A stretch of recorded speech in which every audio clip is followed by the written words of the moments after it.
Hi, good morning, good morning. So, today's video, tabing dagat. Ayun, kita niyo ang mga kapaligiran dito. Bawat nakapaligid yan, marami dyan. Karamihan dyan. Mga nag-aalok ng huts.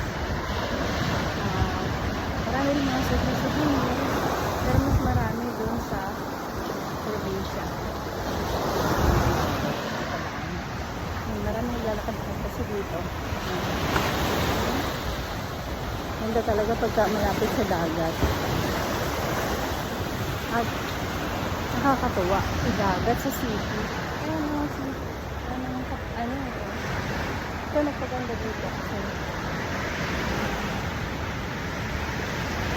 Kabilang lang.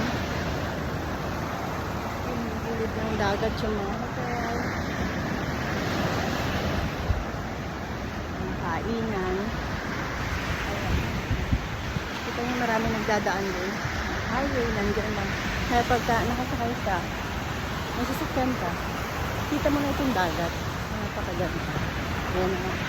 At wala tayo nagalang tali sa buhok. Nakakain ko ng buhok. Ayan. At lakad lang kami dito, magiin na.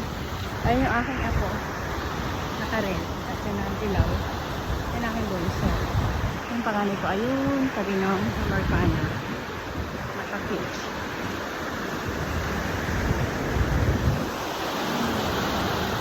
At ang araw dito, hindi mo makikita ng oras na dito. Ang oras na dito is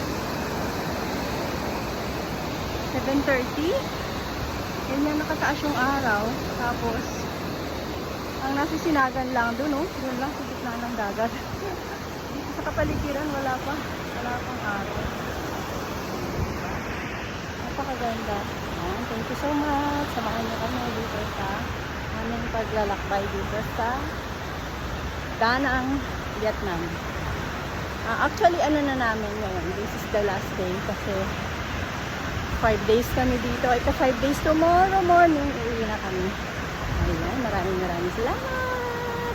Journey! Like, follow, and subscribe. God bless po. Hanggang sa muling video. Ang sarap dito. Kaya kung may nais kayong buntahan, mag-tour, ay naku, isama nyo po sa listahan nyo ang Danang, Vietnam. Napakaganda. Hindi kayo magsisisi at talagang sulit po. Sulit ang inyong pagpunta.